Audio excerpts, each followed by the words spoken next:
সুদামা বলছে, কানাই তুই আমায় বুঝতে পারছিস না, কিন্তু আমি কাঁধে উঠবো না, কারণ তুই ভুলে যাচ্ছিস তুই হলি আমার জ্যেষ্ঠ দাদা। কি? আমি তোর জ্যেষ্ঠ দাদা হবো কেন? আমি তো তোর বন্ধু। বলি না, তুই ভুলে গেছিস সেদিনের কথা, আমি ভুলিনি। তুই হলি আমার জ্যেষ্ঠ দাদা রামচন্দ্র, আমি হলাম তোর ভরত ভাই। এই সুদামা তো ভরত বাবা ত্রেতা যুগে। একটুখানি শ্রবণ করেন, মনে রেখো মা, এ জগতে ভাইয়ে ভাইয়ে লাঠালাঠি হয়, ভাইয়ে ভাইয়ে খুনোখুনি হয়, ভাইয়ে ভাইয়ে জায়গাতে শিল্পতা হয়, ভাইয়ে ভাইয়ে এতটুকু জায়গার জন্য মামলা মোকদ্দমা হয়, থানা পুলিশ হয়, হয় না মা জগতে? ভাইয়ে ভাইয়ে পাঁচিল তুলে দেওয়া হয়, এক ভাই আর এক ভাইয়ের মুখ দেখে না। কিন্তু যদি বাবা এই চরিত্রগুলো শ্রবণ করেন, আমার মনে হয় যদি হৃদয়ঙ্গ করেন, এই এতটুকু করে জায়গা নিয়ে লাঠালাঠি করবে না। ভালো করে শোনেন, রাম যখন বনে যায়, ভরত তখন কোথায় ছিল গো? মামার বাড়ি। মামার বাড়ি থেকে ফিরে যখন কইকেয়ীর দাসী মন্থরাকে প্রশ্ন করেছিল, মন্থরা আমার জ্যেষ্ঠ কোথায়? বলেছিল পিতৃসত্য পালনার্থে, কইকেয়ী মার কথা রাখতে বনবাস। ভরতের মাথায় যেন বিনা মেঘে বজ্রাঘাত পড়েছিল। সঙ্গে সঙ্গে রামচন্দ্রের সঙ্গে দেখা করতে গেল বনে। আর যখনই দেখা করতে গেছে, প্রথম দর্শনে দাদার চরণে দণ্ডবত প্রণাম। কেমন ভাই ভাই দেখো বা, দাদা তো বড়, আর বড় দাদা মানে পিতার পরেই কিন্তু বড় দাদার জায়গা, এইটা ভুলে যাবেন না বাবা। বড় দাদার জায়গাটা বাবার পরেই হয়। এইবার দণ্ডবত প্রণাম করে রামচন্দ্র যেই না দেখেছে ভাই এসেছে, ভরত কিরে ভাই এখানে এসেছিস কেন? তুই শুনিসনি পিতৃসত্য পালনার্থে কইকেয়ী মার কথা রাখতে আমি বনবাস। 14 বছর হয়ে গেলে আমি অযোধ্যায় ফিরে যাব। যা ভাই তুই ঘরে ফিরে যা। ভরত দাদার কাছে মাথা নিচু করে বলছে, দাদা আমি জানি যে মার কথা রাখতে বনবাসী হয়, যে বাবার কথা রাখতে বনবাসী হয়, সে কোনোদিন একটা ভাইয়ের কথা শুনে অযোধ্যায় ফিরবে না। রাম বলছে, জানিস তো, তাহলে এলি কেন ভাই? দাদা তোমাকে দুটো প্রশ্ন করব বলে এসেছি। জানি আমার সাজে না তোমাকে প্রশ্ন করার, তবু আমি জানতে চাই। আচ্ছা দাদা, আমার মা যে বাবার কাছে দুটো বর চেয়েছিল, একবারে রাম বনে যাবে, একবারে ভরত রাজা হবে। আচ্ছা দাদা, আমার মা দুটো বরের মধ্যে কোন বরটা আগে চেয়েছিল? বলেন আপনারা, কোন বর আগে চেয়েছিল কইকেয়ী মা?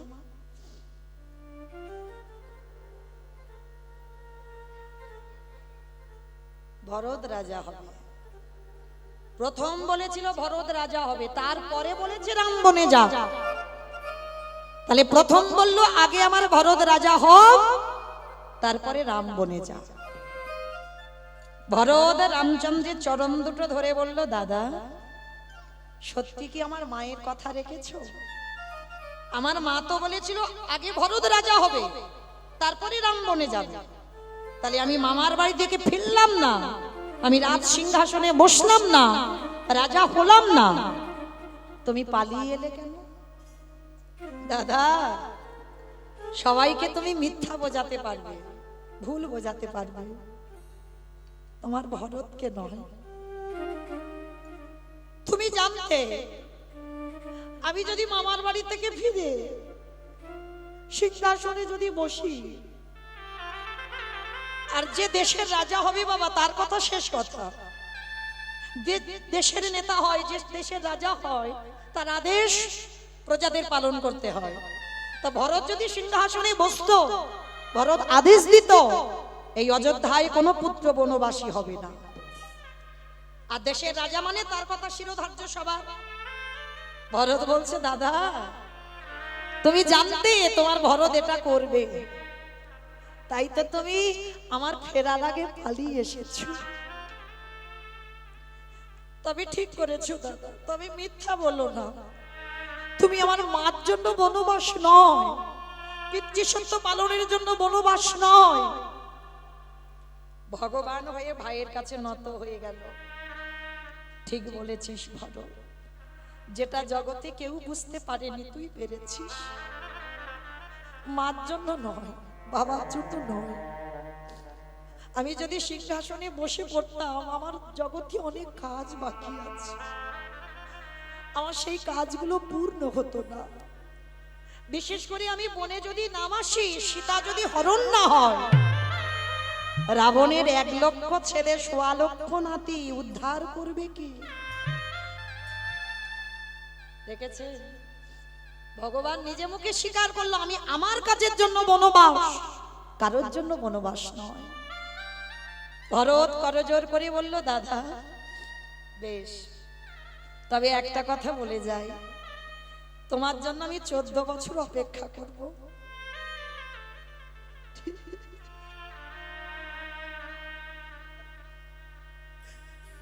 14 বছর পরে তুমি ফিরে যেও।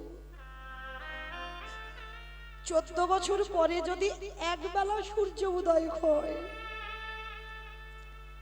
তুমি গিয়ে দেখবে তোমার ওই অযোধ্যায় ভরতের মরা দেহটা পড়ে আছে। 14 বছর আমি অপেক্ষা করব, কিন্তু তারপরে একবেলা নয়। বেশ, 14 বছর হয়ে গেলে আমি পৌঁছে যাব অযোধ্যা। আর দাদা, তোমার কাছে আমার একটা নিবেদন, আমি চলে যাব, কোনোদিন তোমার কাছে আর বিরক্ত করতে আসবো না। আমি তো জেনে গেলাম 14 বছর পরে তুমি ফিরবে। যাবার সময় একটা জিনিস আমায় দাও। বল ভাই কি? দাদা গো, তোমার চরণ নিবেদন,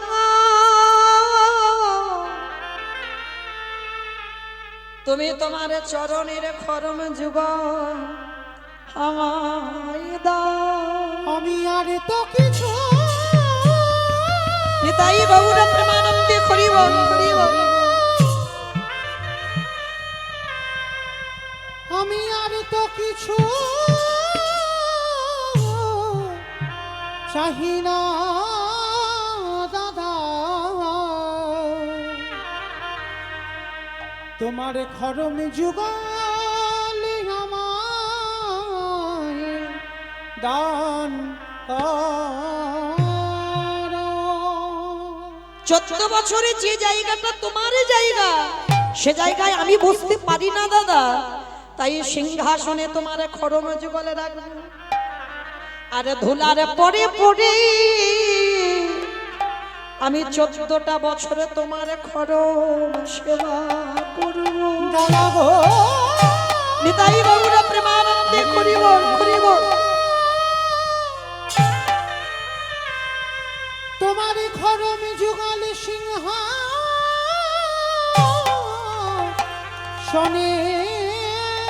রেখে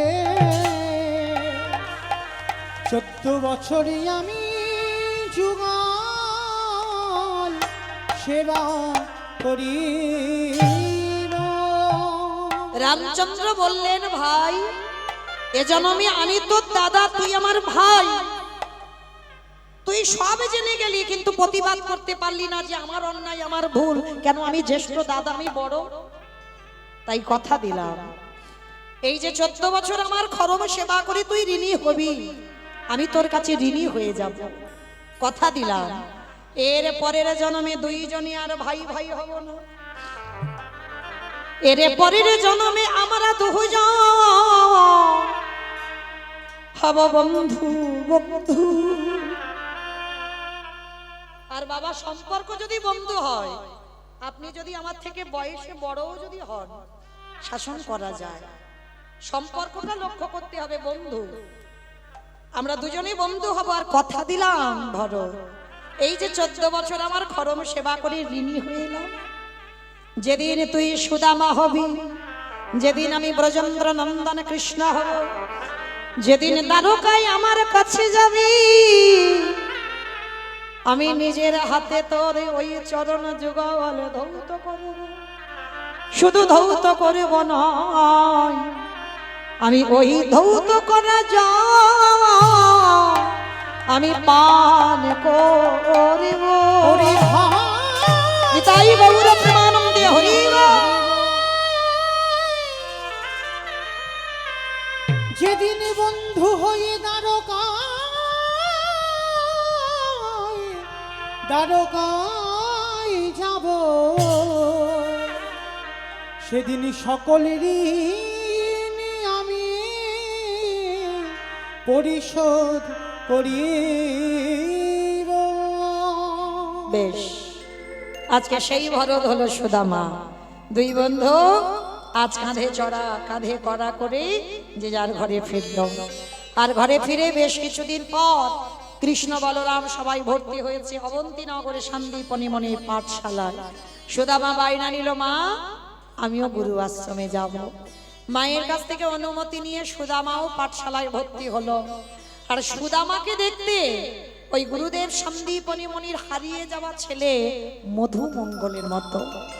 আর সুদামাকে দেখে মহামায়া ভাবলো তার হারিয়ে যাওয়া সন্তান এসেছে। সুদামাকে জড়িয়ে ধরে বলল, এই তো আমার মধুমঙ্গল, এই তো আমার সন্তান হারিয়ে। মা, আমি তোমার হারিয়ে যাওয়া ছেলে নয়, আমি সুদামা। না, তুই সুদামা নস, তুই আমার মধুমঙ্গল। ও মায়েরা, একটা কথা আছে না, যখন তোমার কেউ ছিল না তখন ছিলাম আমি, আর এখন তোমার সব হলো, পরেরটা সবাই জানে, তাই না?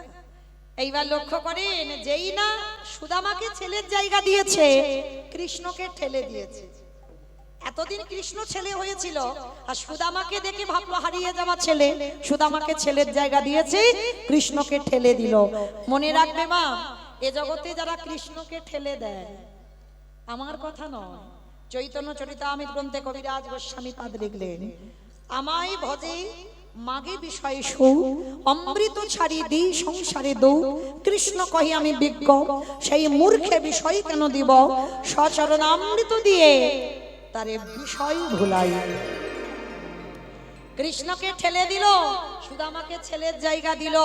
আজ কৃষ্ণ মনে মনে অভিমান করে বলল, দেখবো গুরুমা কতদিন তুমি তোমার সুদামাকে আঁকলে রেখে দিতে পারবে। বেশ কিছুদিন রয়ে গেল আশ্রমে। একদিন গুরুমা বলছে, কৃষ্ণ একটু জঙ্গল থেকে কাঠ এনে দে বাবা, রান্নাঘরে কাঠ নেই। মায়েরা এই জায়গাটাই অনুভব করবেন, যিনি বিশ্বের শ্রেষ্ঠ মালিক ভগবান, তিনি গুরু আশ্রমে গেছেন। আর গুরু আশ্রমে গিয়ে গুরু গৃহে গিয়ে কর্ম করছে। তার মানে শিক্ষাটা কে দিল বাবা? ভগবান। শুধু সেই যে দীক্ষাটা নিয়ে আর চালে উঠলাম, আর গুরুর সঙ্গে সম্পর্ক নাই। কি গো, সে মন্ত্র খাটবে বলে মনে হয়? সে গুরুদেবের সঙ্গে আর দেখা নেই, সাক্ষাৎ নেই, গুরু সেবা নেই, গুরু ভক্তি নেই। কি গো, ভগবান নিজে গুরু সেবা করে দেখালো। শুধু মন্ত্র কানে নিলে হবে না, গুরু সেবা করতে হবে। আর গুরু সেবা যদি না করতে পারো, সে মন্ত্র বাবা ঠিক ঠিক কাজ হবে না। হলে ভগবান আশ্রমে থেকে কাজটা করে দেখাতো না। সেবা করতে শেখো। এইবার সুদামাকে বলছে কাঠ কুড়ি আনতে। হরি বল। কৃষ্ণকে আদেশ দিল, আর সুদামা বাইনা ধরেছে, ও মা আমিও কাঠ কুড়াতে যাব। না বাবা, আকাশ মেঘাচ্ছন্ন, টিপ টিপ করে বৃষ্টি পড়ছে, আমি তোকে যেতে দিতে পারবো না। ও মা, কৃষ্ণ তো যাচ্ছে, আমি যাব। জেদ ধরে বসে আছে। এইবার গুরুমা বলছে, দাঁড়া, যাবি যা। এই দেখ, এই যে আঁচলে না এই কিছু ছোলা ভিজিয়ে দিয়েছিলাম, এই ভিজে ছোলাটা নিয়ে যা, যদি খিদে পায় এই ছোলাগুলো খেয়ে নিবি, কেমন? আর শোন শোন, কৃষ্ণকে দিবি না। কি গো, এমনি এমনি শাস্তিটা দিয়েছে ভগবান? কারণ আছে, দেখেন ভগবান এমনি এমনি শাস্তি দেয় না। তুমি কর্ম করে রেখেছো, শাস্তি তো পাবে। বলছে কৃষ্ণকে দিবি না। সুদামা মনে মনে ভাবছে, আমি কৃষ্ণকে না দিয়ে খাই না কিছু। ঠিক আছে, গুরুমা বলে বলুক, আমি দিয়ে খাবো। আর ওই কথাটা ভগবানের কানে গেছে। গুরুমা সুদামাকে এমন জায়গা দিয়ে দিলে, সামান্য ছোলা সেটা আমাকে দিতে বারণ করছো। কিন্তু তুমি তো জানো না ওর সঙ্গে আমার কেমন প্রেম, ও আমাকে দিয়ে খাবে। দুই বন্ধু কাঠ কুড়াতে গেছে, কৃষ্ণ ছাড়া কে আছে রামা, বিষ্ণু চরাচর মাঝে, বিষ্ণু চরাচর মাঝে, কৃষ্ণ ছাড়া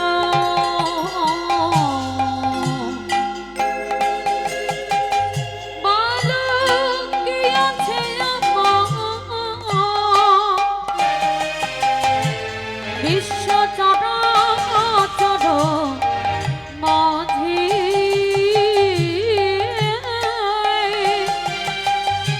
বিশ্ব চরাচর মাঝে, সে ছিল আমার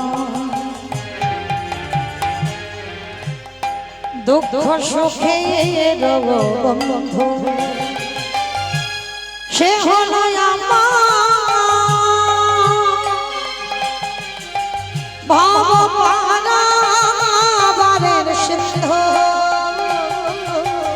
সে ছিল আমার দুঃখ সুখের বন্ধু, আর সে হলো আমার ভব পারাবারে সিন্ধু।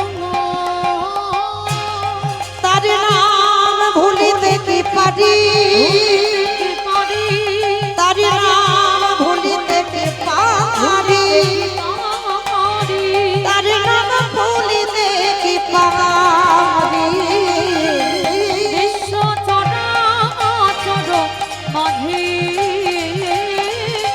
বিশ্ব চরাচর মাঝে, দেখাবে দেখা দি, দেখা দে। এইবার সুদামা গাছের ডালে বসেছে, শুকনো শুকনো ডালগুলো পাড়ছে, আর কৃষ্ণ গাছের গোড়াতে বসে আছে। আর ডাল ভাঙতে ভাঙতে খিদে পেয়ে গেছে, আর যেই না খিদে পেয়েছে মনে মনে ভাবছে গুরুমা তো দিয়েছিল ছোলা, কষ্ট পাচ্ছি কেন। পুটলিটা খুলেই ছোলাগুলো খাচ্ছে আর খোসাগুলো নিচে ফেলছে কৃষ্ণের সামনে। আর এমন খিদে পেয়েছে মা, খেতে খেতে ছোলাগুলো সব খেয়ে ফেলেছে। হাই যা, গুরুমা বলে দিল আর সেইটা হয়ে গেল, খেতে খেতে সব খিদের জ্বালায় সব খেয়ে ফেললাম। যাকে কৃষ্ণ যদি জিজ্ঞেস করে আমি বলবো ছোলাগুলো সব পড়ে গেছে। ভগবান নিচে বসে চমকে উঠেছে, অন্তর্যামী তো সুদামা, খেলি খেলি আমি জিজ্ঞেস করব, সত্যি কথা বললে ভালো, কিন্তু যদি মিথ্যা বলিস শাস্তি তো পেতেই হবে। ভগবান কিছু মনেই করলো না বাবা, কিন্তু মনে একটা অভিমান হলো, খেতে খেতে খেয়ে ফেললি, দিলি না, গুরুমা যেটা বললো সেটাই করলি।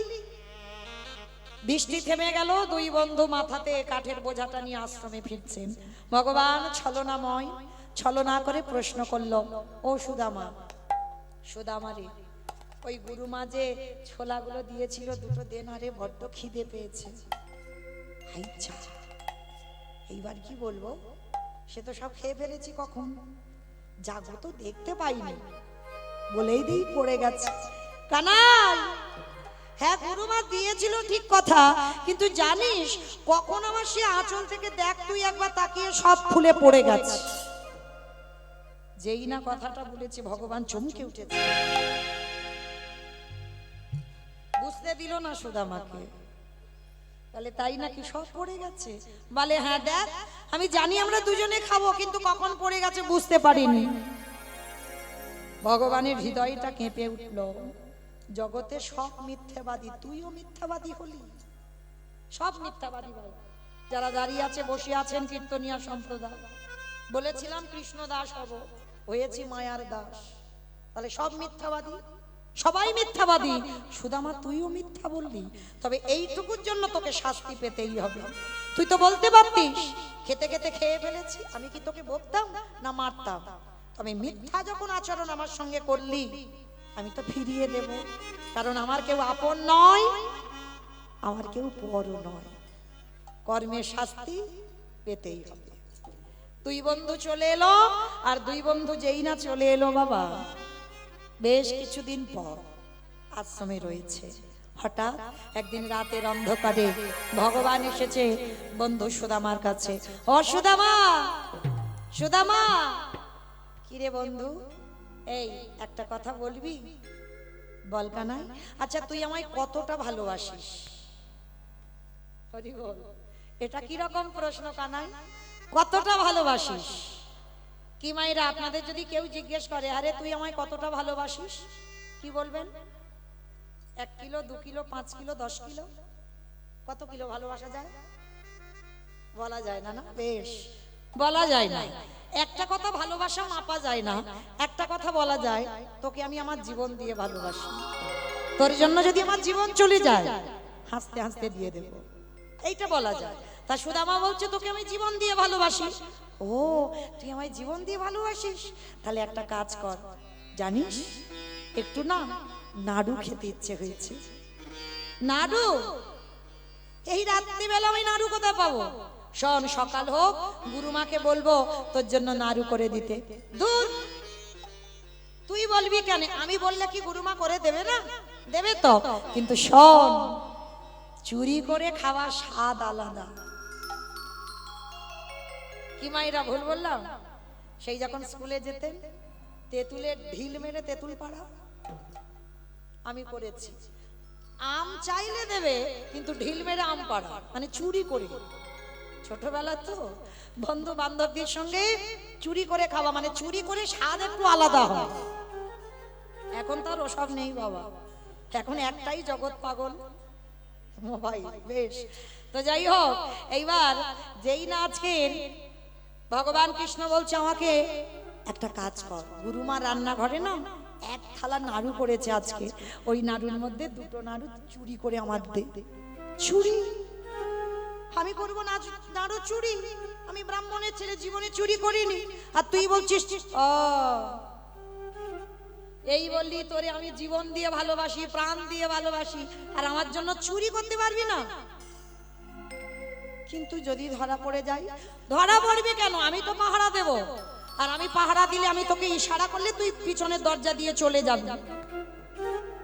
ঠিক আছে, তুই যখন ভগবানের ছলনা তো বোঝা বড় ভাই। ঠিক আছে, তবে কানাই তুই কিন্তু আমাকে একা ফেলে যাবি না কোথাও, কেমন? আরে বলছি তো যাবো না, যা যা যা, সকাল হয়ে যাবে। এইবার কি করেছে সুদামা? কৃষ্ণের উপর ভরসা করে প্রবেশ করলো রান্নাশালে, 2টো নাড়ু হাতে নিয়েছে। ভগবান অন্তর্যামী মনে মনে ভাবলো, সুদামা সেদিন ছোলা খেয়ে বলেছিস খাসনি, মিথ্যা কথা বলেছিস, তাহলে আজও আমি সুদে আসলে মিটিয়ে দেব। নাড়ু 2টো ধরেছে, আর দরজায় দাঁড়িয়ে দাঁড়িয়ে কৃষ্ণ ডাক দিল, গুরুমা, গুরুমা, গুরুমা। কে? আমার কৃষ্ণের কণ্ঠস্বর। তবে কি আমার সুদামার কিছু হয়েছে? কৃষ্ণ, কৃষ্ণ, আমি আসছি বাবা, আমি আসছি। পাগলিনীর মতো, মানে সুদামার প্রতি তো অনেক আদর স্নেহ, মানে ছেলের জায়গা দিয়েছে। আমি আসছি কৃষ্ণ। ছুটতে ছুটতে এসেছে কৃষ্ণের কাছে। কৃষ্ণ, কি হয়েছে বাবা? আমার সুদামার কিছু হয়েছে? গুরুমা, তুমি তো রোজ রোজ বলো তোমার কৃষ্ণ নাকি আশ্রমে চুরি করে খায়। আজ আমি তোমাকে একটা নতুন চোর দেখাবো। নতুন চোর? কোথায় চুরি করছে? কে চুরি করছে? দেখবে, দেখবে তোমার রান্নাঘরে কে চুরি করছে। ওই দেখো রান্নাশালে। যেই না রান্নাঘরের দিকে চাইল, সুদামা 2টো নাড়ু হাতে করে নিয়ে দাঁড়িয়ে আছে। গুরুমা দেখার সঙ্গে সঙ্গে বলল, সুদামা, ছি ছি ছি ছি ছি, আমি ভেবেছিলাম তুই আমার হারিয়ে যাওয়া সন্তান, আমি ভেবেছিলাম তুই আমার সেই মধুমঙ্গল। তার মানে তুই চুরি করিস? আমি রোজ কৃষ্ণের নামে দোষ চাপাই না? না গুরুমা, না, আমি এ জীবনে কোনোদিন কোথাও চুরি করিনি। কৃষ্ণ বলল নাড়ু খাবো, ও নিজেই আমায় পাঠিয়েছে। চুপ কর, একটা কথা বলবি না। চুরি করে ধরা পড়ে গিয়ে এবার আমার কৃষ্ণের নামে দোষ চাপাচ্ছ। বেরিয়ে যা, এক্ষুনি আশ্রম থেকে বেরিয়ে যাবি। তোর মতো ছেলের মুখ দেখতে চাই না, তোর মতো ছেলের মুখ দেখা মহাপাপ। গুরুমা বিশ্বাস করো, আমি চুরি করিনি, আমি চোর নয়। পা ছেড়ে দে সুদামা, পা ছেড়ে দে, পা ছেড়ে দে। মারলো এক পায়ের লাথি, দূর হয়ে যা। সব থেকে বড় ভুল, আমার ছেলের জায়গা তোকে দিয়েছি, তার মানে তুই চুরি করিস আর আমার কৃষ্ণের নামে দোষ হয়? না না গুরুমা, না। তুমি আমায় মেরে যদি মেরেও ফেলো আশ্রমে, তবু একটা কথা বলবো, আমি চোর নই। কৃষ্ণ বলেছে চুরি করতে, আবারও আমার কৃষ্ণের নামে দোষ দিস। তাহলে কৃষ্ণ বলেছে, কৃষ্ণ আমাকে বলতে পারলো না যে আমি নাড়ু খাবো? তোকে বলেছে। নিজের চোখে দেখা প্রমাণ করবে কি করে সুদামা যে আমি চোর নই? ভগবান প্রমাণ দিয়ে কথা বলল, কিন্তু নাড়ু দুটো ছাড়েনি বাবা, নাড়ু দুটো বুকে ধরে রেখেছে। কৃষ্ণের পিছনে গিয়ে বলছে, বন্ধু তুই তো বলতে পারতিস আমার মুখ তুই দেখবি না।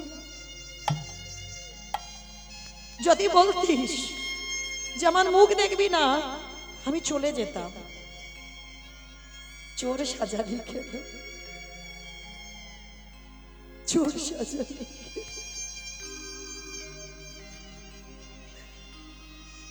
আমি চুরি করলাম, আমার গোটা ব্রাহ্মণ সমাজ কলঙ্কিত হলো। বেশ, আমি চলে যাচ্ছি কৃষ্ণ, আর কোনোদিন তোর সঙ্গে আমার দেখা হবে না। আসি বন্ধু, আমার জন্য কষ্ট পাস না, আমার জন্য দুঃখ করিস না। শতবার ডাকলেও এই নয়ন ওই চরণে আর এক হবে না। কৃষ্ণ রে,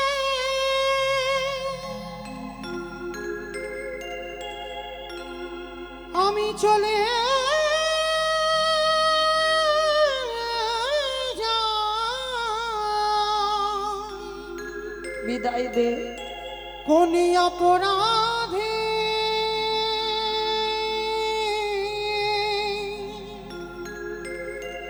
আমায় চোরে সাজাইলি।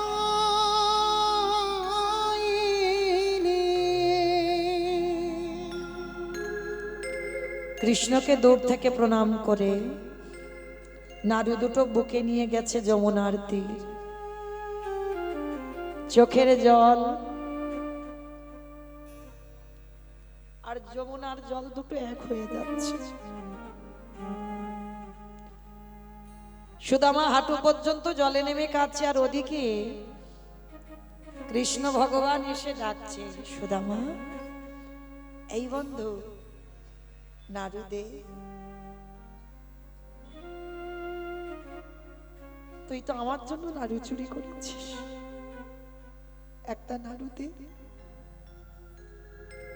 সুদামা পিছনে চেয়ে দেখলো কৃষ্ণ দাঁড়িয়ে আছে।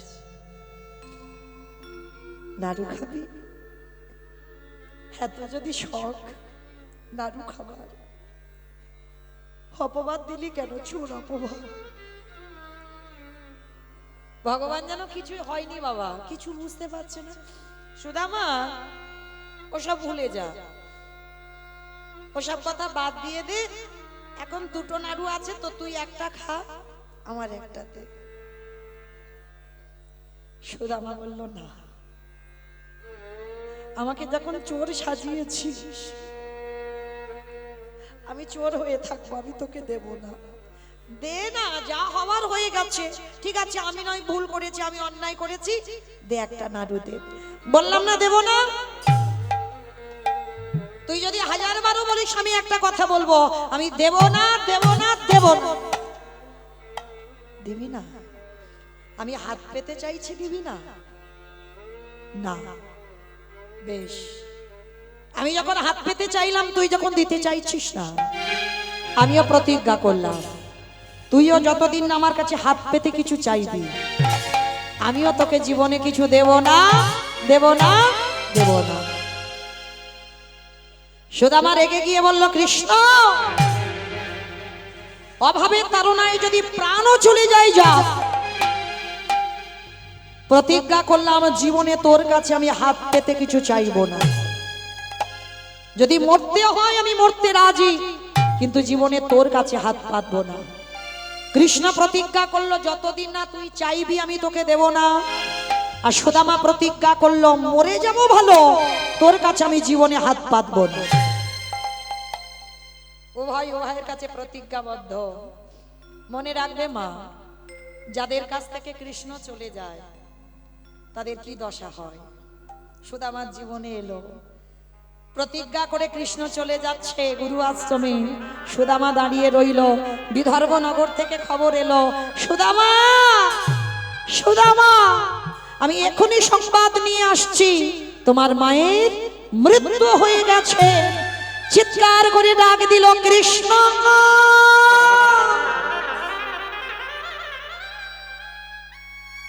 তুই চলে গেলি বলে চিরজনমের মতো আমার মা আমায় ছেড়ে চলে গেল। কি এমন অন্যায় করেছিলাম?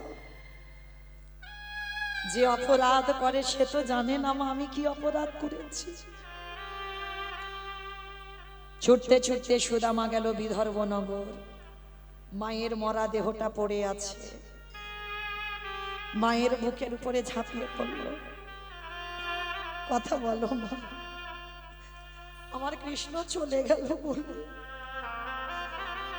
তুমিও অভিমান করে চলে গেলে, কিন্তু মা আমি কার কাছে থাকবো? কে আমার আদর করে দেবে? কে আমাকে খাইয়ে দেবে? কে আমার স্নেহ দেবে? লীলার পাশে ভাবুক বলে উঠল, চলে যাই যদি বাঁধন ছিঁড়ে, কাঁদিস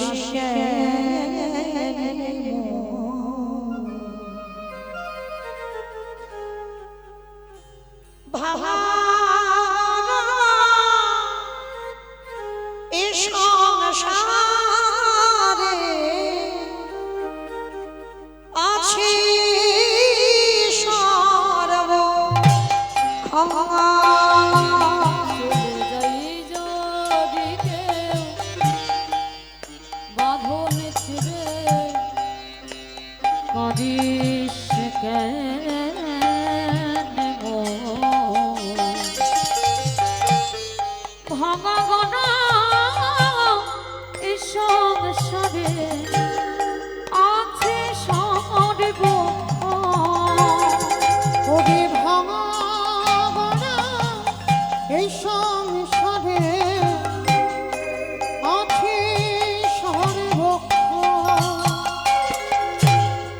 হাসির পরে কান্নায় আসে, দুঃখের পরে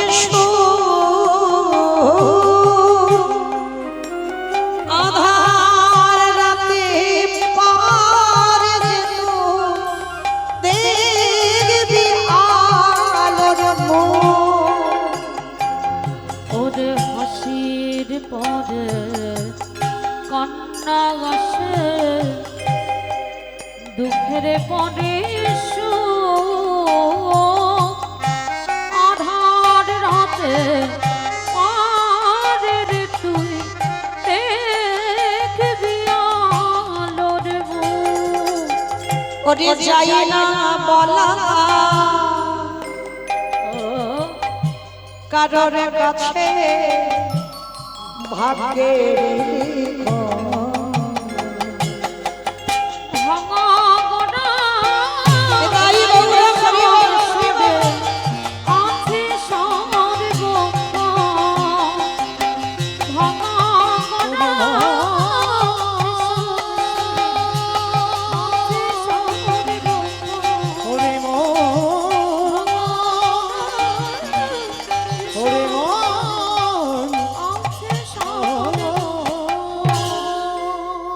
মাতৃবিয়োগ হয়ে গেল। সুদামা ঠাকুরের একটা ব্যাধি এলো, যে ব্যাধিটার ওষুধ নাই, কৃষ্ণ অনুরাগের ব্যাধি। এই কৃষ্ণ অনুরাগের ব্যাধি নিয়ে সারাদিন শুধু নয়ন জলে বুক ভাসায়। গ্রামের লোকজন সিদ্ধান্ত নিল এর বিয়ে দিতে হবে। একটা সুযোগ্য কন্যা দেখে বিবাহ স্থির হলো। মেয়েটার নাম হলো বসুন্ধরা মা। বিবাহ সম্পূর্ণ হলো, কিন্তু এত অভাবের সংসার মা, সেই অভাবের সংসারেই আজকে বসুন্ধরা মা কাঁদে আর বলে, প্রভু তোমার বন্ধু যদি আমার স্বামী হয়, একবার তুমি আমার স্বামীকে তোমার করে নাও না। দৈববাণী করলো, বসুন্ধরা তোমার স্বামী অভিমান মঞ্চে বসে আছে, অহংকার মঞ্চে বসে আছে, ওকে নামাও। আর যেই না স্বামীর কাছে গিয়ে প্রস্তাবটা দিয়েছে, সুদামা ঠাকুর বলছে, বসুন্ধরা আমি যে যাব, কি নিয়ে যাব বলতে পারো?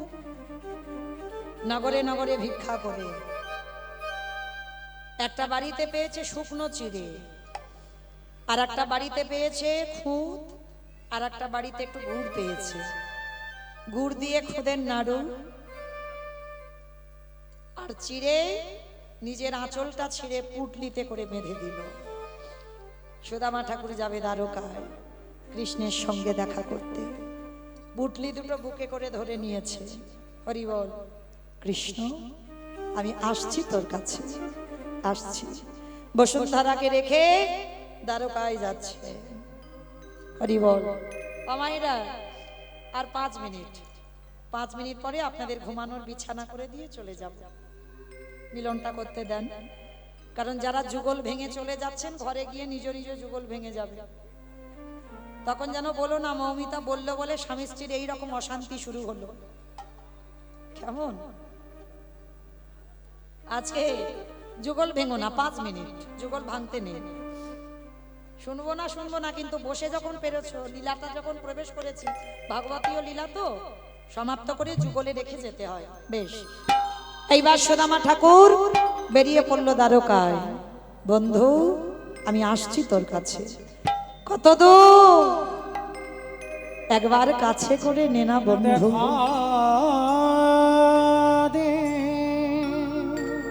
আর যে পারি না চলতে, কৃষ্ণ রে দেখা দে বন্ধু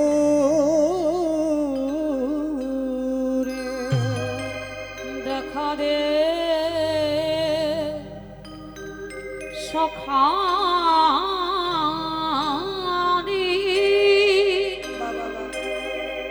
দেখা দে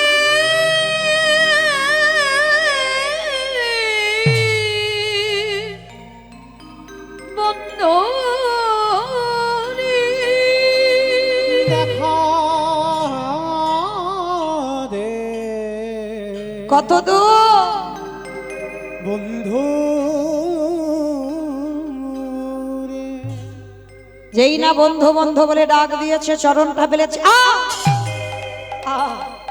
চরণে কণ্ঠকে বিধিগ্ন হলো। ওদিকে ভগবান সিংহাসনে রক্তের ধারা। সত্যভামা রুক্মিণী বলছে, প্রভু কে কে তোমায় মারছে? আমায় নয়, আমার প্রাণ আমার জীবন আসছে। দেখবে দেখবে আসছে। হাঁটতে হাঁটতে কঙ্কাল সার দেহ নিয়ে সুদামা রাজ দুয়ারে এসেছে। আজ যেই না রাজ দুয়ারে এসেছে, বন্ধু একবার দেখা দে, একবার দেখা দে। যেই না বলেছে বন্ধু দেখা দে, ভগবান রাজ সিংহাসনে আছে, দরজায় দাঁড়িয়ে দেখে বলছে, এই কে তোর বন্ধু? এখানে থাকে মহারাজ কৃষ্ণচন্দ্র। ওটাই তো আমার বন্ধু কৃষ্ণ। আরে কোথা থেকে পাগল এসেছে, ওর নাকি বন্ধু আমাদের মহারাজ। যা যা যা যা, ওই সাইডে গিয়ে বস। না গো, তোমরা যত তাড়িয়ে দাও, কৃষ্ণ আমার বন্ধু। তবে রে এত করে বারণ করছি, এখানে বস, তবু শুনছিস না? আমাদের মহারাজ তোর মতো পাগল, তোর মতো ভিখারির বন্ধু হতে পারি? হাতে ছিল বেতের বাড়ি, বেতের বাড়িটা নিয়ে বেত্রাঘাত। দূর হয়ে যা, বেরিয়ে যা বন্ধু।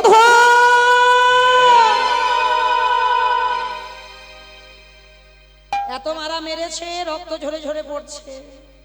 ভগবান রাজ সিংহাসন থেকে মুখ ঠুকে নিচে পড়েছে। সত্যভামা রুক্মিণী বলছে, প্রভু কে কে কে এমন করে তোমার আঘাত করছে? আমার নয়, ওই যে বললাম আমার জীবন আমার প্রাণ এসে গেছে।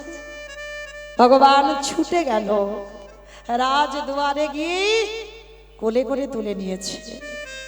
যে সিংহাসনে কৃষ্ণ বসে সেই সিংহাসনে বসিয়েছে। সত্যভামা রুক্মিণী যাও, পদ্মার ঘনিয়ে এসো। পাখার বাতাস করছে, সুদামার চরণ ধোয়াচ্ছে। ওই সুদামার চরণ যুগল ধৌত করে আমার ভগবান আজ ওই চরণ ধৌত করা জল আমার কৃষ্ণ দয়াময় পান করেছে। ও সুদামা, 14 বছর খরম সেবা করেছিলিস, ঋণ শোধ করে দিলাম। সত্যভামা রুক্মিণী বলছে, প্রভু ভক্তের পাদদাগ একটু দাও। তোমরা নেবে ভক্তের চরণ ধৌত করা জল? সত্যভামা রুক্মিণী পান করলো। যে সিংহাসনে বসে সেখানে কৃষ্ণ বসিয়েছে সুদামাকে। যে পালঙ্কে, স্বর্ণ পালঙ্কে কৃষ্ণ ঘুমায়, সেই পালঙ্কে নিয়ে গেছে। আর যেই না পালঙ্কে শয়ন করেছে, ভগবানে আমার ভক্তের চরণের তলে বসে কৃষ্ণ দয়াময় আমার ভক্তের চরণে যুগলে সেবা করছি। কি আমার পায়ে ধরিস না, আমার নোংরা গা ছু। তুই যে আমার প্রাণ, তুই যে আমার জীবন। দাদা চরণ সেবা করছে, বলছে, হ্যাঁ রে, শুনলাম তুই নাকি বিয়ে করেছিস। করেছি। নাম কি? ভগবান যেন জেনে জানে না, তার ইচ্ছাতে হয় যেন কিছু জানে না।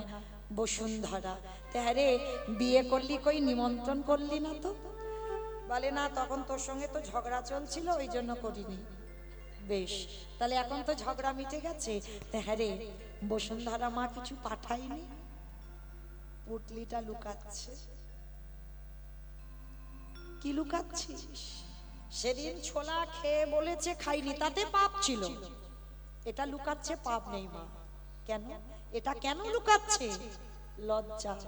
কৃষ্ণের বদনে দেব কি করে, এই লজ্জাতে লুকাচ্ছে।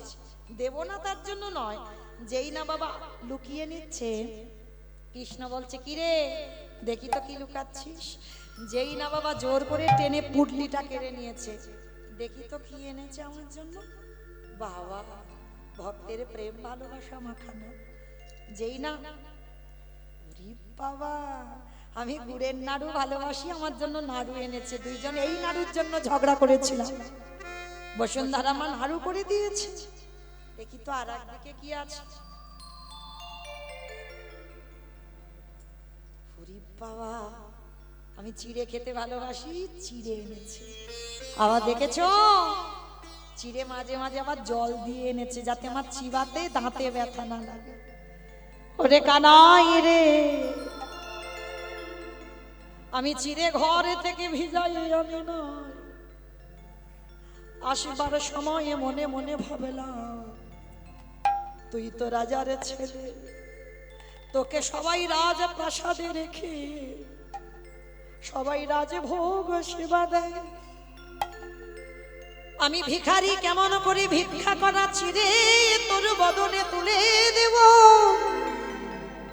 আর এই কথা যখন আমার স্মরণে এলো, ওই চিড়ের পুটলি আমার বুকে ছিল। এই কথা ভাবেতে ভাবেতে ওই চিড়ে চোখের জলে চিড়ে ভিজে গিয়েছে। ওরে তোরে কথা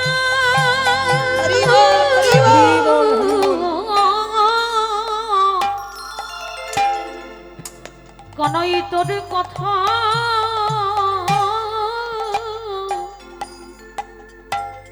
ভাবতে ভাবতে ওরে কানাই রে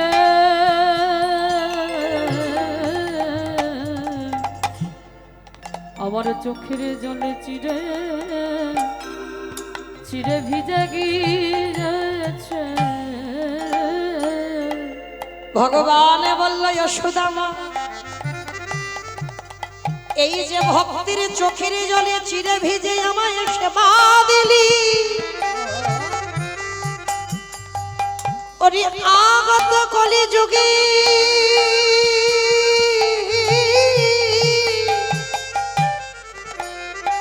যেদিন আমি গৌরী অবতারে নদিয়ায় যাব, আমার সোনার থালায় নয়, রূপরে থালায় নয়, তাম্র পাত্রে নয়, শালে পাতাতেও নয়, স্টিলের পাত্রেতে নয়, যদি কলিযুগে আমার একজন ভক্ত ওই মাটির মালার সাথে করে চিরে প্রসাদ ভিজাই, যদি একজন ভক্ত আমায় দিতে পারি, আমি ভগবান হই, আমি জনমে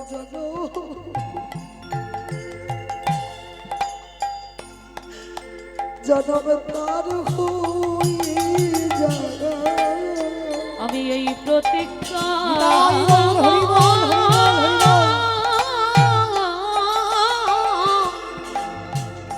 আমি এই প্রতীক্ষা ওরে করে রাখলাম, আমি জন্মে জন্ম আহতারে হয়ে যাই। এইভাবে বন্ধুদের সময় কেটে গেল, সকাল হয়ে গেল। ভগবান শুধু মনে মনে ভাবছে সুদামা আমার কাছে কিছু চা, কিন্তু ভক্ত প্রতিজ্ঞা করে রেখেছে মরেও যাব তোর কাছে চাইবো না। ও মাইরা, ভক্তের জয় না ভগবানের জয় গো? ভক্তের জয়। এ জীবনে কোনোদিন আমার ভগবান জয়ী হয়নি, সারা জীবন ভক্তের কাছে নত হয়ে গেল। ভক্ত আমার মাতা পিতা, ভক্ত আমার গুরু, ভক্ত আমারে রেখেছে নাম বাঞ্ছা কল্পতরু। ভক্ত যেদিন সেবা দেয় সেদিন সেবা পায়, ভক্ত যেদিন না দেয় সেবা আমি উপবাসে যাব। তাহলে ভক্তকে কোন জায়গা লাগলো? ভগবান বলছে আমি নিজেই নত হব। মা লক্ষ্মীকে ডাক দিল, ভগবানের কাছে তো কোনো সম্পত্তি থাকে না, ভগবান কাঙাল, ভগবান ভিখারি। মা লক্ষ্মীকে ডাক দিল, যাও ভক্তের কুড়ে ঘর অট্টালিকা করে দিয়ে এসো। বিদর্ভনগরে গিয়ে সেই কুড়ে ঘর রাজ অট্টালিকা করে দিয়ে এলো। সকালবেলা ভগবান সুদামাকে বলছে, বেশ চল সুদামা, আমি তোকে নিজেই দিয়ে আসি। রথে করে নিয়ে বিদর্ভনগরে রেখে এলো। আর যেখানে কুড়ে ঘর ছিল বাবা, বিল্ডিং তৈরি হয়ে গেছে, চিনতে পারছে না। এ কি, মনে হয় কোনো বড় লোক আমার ঘর উড়িয়ে দিয়ে তাদের বিল্ডিং তৈরি করে নিয়েছে কদিনে। এবার আমার স্ত্রীটাকে আমি কোথায় পাবো? বসুন্ধরা কই গেলে তুমি? চারিদিকে খুঁজছে। আর বসুন্ধরা তখন কোথায় গো? রাজ অট্টালিকাতে দাঁড়িয়ে, স্বর্ণ অলঙ্কারে ভূষিতা হয়ে, সোনার থালায় সোনার বাটি, ধূপ দিবে প্রদীপে ঘন্টা বাজাইয়ে, যেই না অট্টালিকা থেকে নিচে। হ্যাঁ গো গিন্নি, এ কি তোমার এ পোশাক? তুমি এত বড় লোক, এত রাজরানী কি করে সাজলে? বলে কেন? সবই তোমার কৃষ্ণের ইচ্ছা। দূর বোকা, আমি কি কৃষ্ণের কাছে বলেছি নাকি যে আমার অভাব? আমি বলিনি তো কিছু। স্বামী, তার কাছে বলতে লাগে কিছু? সে তো সব জানে। হ্যাঁ গো, আমি এত কষ্ট করে তার কাছে গেলাম আর তুমি ঘরে বসে তাকে পেয়ে গেলে? কি করে পেলে গো? আমার মতো তো তোমার কষ্ট করতে হলো না। বলে কেন কষ্ট করব? তুমি কষ্ট করেছো, করো, কারণ তুমি করেছো ভগবানের সেবা, আমি করেছি তোমার মতো পতির চরণ সেবা। কি গো মাইরা, সতী কারা গো? যাদের দুইটি করে পতি হয় তারা এই জগতে সতী হয়। আমার কথা নয়, ভাগবতের রাস মঞ্চে ব্রজঙ্গনাগণ প্রাণ গোবিন্দকে বলেছিল, আমি বলিনি, মৌমিতা বলছে না। সতী তারা যাদের দুটো করে স্বামী আছে। বলো তো কার দুটো করে স্বামী, একবার হাতটা তোলো। ও মা, যেখানেই বলি এই জায়গাটা শুধু হাসি পায়, কেন হাসো গো? মানে জানাজানি হয়ে যাবে ওই জন্য? হরি বল। কি গো, তাহলে কেউ হাত তুলছো না মানে সবাই কি অসতী? অসতী নয়, সতী। তাহলে হাত তুললে না কেন? যে আমার দুটো স্বামী আছে। দুই পতি ভজন করতে হবে। কিরকম? কোথায় আছে পতি দুটো? একে ঘরে পতি আর বাইরে পতি। ঘরে পতি আর বাইরে পতি, একে ঘরে পতি আর বাইরে পতি। একে ঘরে পতি আর বাইরে পতি। যারা দুই পতির ভজন করে, ঘরে পতি আর বাইরে পতি। ঘরে পতি আর বাইরে পতি কোন ঘর? ইট বালি সিমেন্টে গাঁথা ঘর? দূর। এটা কীর্তন, নারকেল খুঁজে বের করতে হবে। ভিতরে গেলে তবে রস পাবে। যেমন নারকেলে দেখেছো কত ভিতরে, তবে রস। কীর্তন এইরকম। ওই বাইরের ইট বালি সিমেন্টে গাঁথা ঘর নয়। তাহলে কোন ঘর? এই রক্ত মাংসে দেহে গড়া ঘর। বাম দিকে একটু হাত দিয়ে দেখেন, একটা আওয়াজ হচ্ছে, ধর ধর। ওটাই তো পতি। ওরে ভালোবাসতে হবে। ওই পরমাত্মা রূপী ভগবান জীবাত্মার মধ্যে বাস করে। এইটা হলো ঘরের পতি। তুমি মরে যাবে কিন্তু ও তোমারে ছেড়ে যাবে না। হ্যাঁ কি গো, তুমি যতদিন না যাবে ও ছেড়ে যাবে কি? যাবে না তো। তুমি গেলে তারপরে যাবে। তাহলে দেখো, এই ঘরের পতিকে ভালোবাসতে হবে। আর বাইরের পতিটাকে অগ্নি সাক্ষী করে বাবা যার হাতে তোমায় দিবে। এই দুই পতির চরণ যে ভজবে সেই হয় সতী নারী। আজকে মামা কোথায় ছিলাম জানো? বৃন্দাবন। কোথায় ছিলাম আমি? গন্ডগোল হয়েছে। সুদামার বাড়িতে। বেশ, বৃন্দাবন সুদামার বাড়িতে। এইবার আজকে সুদামা ঠাকুর বলছে, হ্যাঁ গো, তাহলে তুমি ঘরে বসে পেয়ে গেলে? বলে হ্যাঁ। তুমি করেছো ভগবান সেবা, আমি করেছি তোমার চরণ সেবা। আমার চরণ সেবা করে তুমি ভগবানকে পেয়ে গেলে? বলে হ্যাঁ। বলে তুমি জানো না ও মায়ের, একটা কথা বলে যাই, যদি তোমার ব্যাধি ভালো না হয়, ডাক্তার বৈদ্য কবিরাজ ভেলোর চেন্নাই সব জায়গায় রোগ ভালো হচ্ছে না, একটা জিনিস করো, বিশ্বাস। আমি বলে যাচ্ছি হরিবাসরে দাঁড়িয়ে, 1 মাস স্বামীর চরণ ধৌত করা জল পান করে দেখো। 1 বোতল করে খেতে হবে। 1 বোতল নয়, একটুখানি করে পান করলেই হবে। তবে একটা কথা মা, স্বামী হতে হবে। সে স্বামী যেন মদমাতাল না হয়। এই কান বলে নিচ্ছি, অপরাধ নিও না। কি বাবা, স্বামী হতে হবে। স্বামী বড় দুর্লভ। যেমন স্ত্রী সহধর্মিনী বড় দুর্লভ, স্বামীও বড় দুর্লভ। কেমন? তো যদি প্রকৃত স্বামী হন, একনিষ্ঠ ভক্ত, গোবিন্দ চরণের দাস, হ্যাঁ, বড় ধার্মিক, সেই ধর্ম পরায়ণ স্বামীর চরণ ধৌত করা জল 1 মাস পান করে দেখবে, ডাক্তারের ওষুধ খেতে হবে না। তুমি যদি সত্যি প্রকৃত সতী নারী হও, ওই চরণামৃত পান করলে তোমার ব্যাধি ভালো হবে হবে হবে। আচ্ছা মা, আর একটা কথা বললেই ছুটি। সকাল সকাল স্বামীর পায়ে প্রণাম করো তো? না, তোমরা ঠিক বলতে পারবে না, এই দিকটা বলতে পারবে। বলো তো দাদা ভাই, প্রণাম প্রণাম করে তো? বলে কে কার করে ঠিক নাই। ঠিক, এই সেই সুযোগ পায় না। রাধে রাধে মায়েরা, এগুলো তো আমাদের কাজ নয়, আমরা সতীর উপরে। যারা প্রকৃত সতী নারী হয়, তারা সকাল সকাল সমস্ত কর্মের আগে স্বামীর চরণ ধুলাটা একবার শিরে নেয়। কেমন? যারা এখনো আছে, নেই বলা ভুল, আছে, অনেক অনেক মায়েরা আছে, সকালবেলা হলে পতির চরণ ধুলাটা নেয়।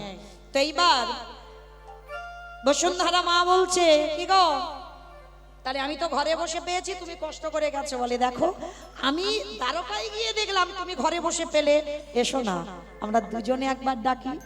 যেই না স্বামী স্ত্রী দুজনে যুগলে বসে, যেই না আজ যুগলকে স্মরণ করলো, আর কি ভগবান থাকতে পারে। নামলো বিদর্ভ নগরে। আজকে সুদামা আর মা বসুন্ধরা যেই না যুগলে ডাক দিল, আমার ভগবান রাধারানীকে নিয়ে বামে দাঁড়িয়েলো। সাক্ষাতে সুদামা বসুন্ধরা মা যুগল দর্শন করলো। মায়েরা, আজকে লীলা শুনে জীব শিক্ষা পেলাম কি? জীবনে ভগবানের কাছে হাত পেতে কিছু চাইবে না, চাইলে কম পড়ে যাবে। যতটুকু দেবে সীমাবদ্ধের মধ্যে থাকবে, আর না চাইতে এত কিছু দেবে তুমি ঘরে রাখবার জায়গা পাবে না। আজকে লীলাই তার শিক্ষা দিয়ে দিল। চাইতে নেই, যদি চাইতো তাহলে সুদামা ঠাকুরের অট্টালিকা হতো না, কেমন এত ধন ঐশ্বর্য হতো না। তাহলে আজকের যেই না যুগলে দাঁড়ালেন, ভক্ত সাক্ষাতে যুগল দর্শন করলেন। হরি বল। ভালো থাকবেন মা, সুস্থ থাকবেন। শুভরাত্রি, বিদায় কাল। কেমন আবার প্রভুর ইচ্ছাতে যদি কোনোদিন প্রভুর কৃপা হয়, দর্শন হবে। স্বামীর বামে দাঁড়াইল নবীন কিশোরী গো, ও স্বামীর বামে দাঁড়াইল নবীন কিশোরী। বিদায় গৌর। হরি বল, হরি বল। ও যত সহচরী গো, যত সহচরী। পথের পাতাই পাতাই দিচ্ছে করতালি ও গো। পথ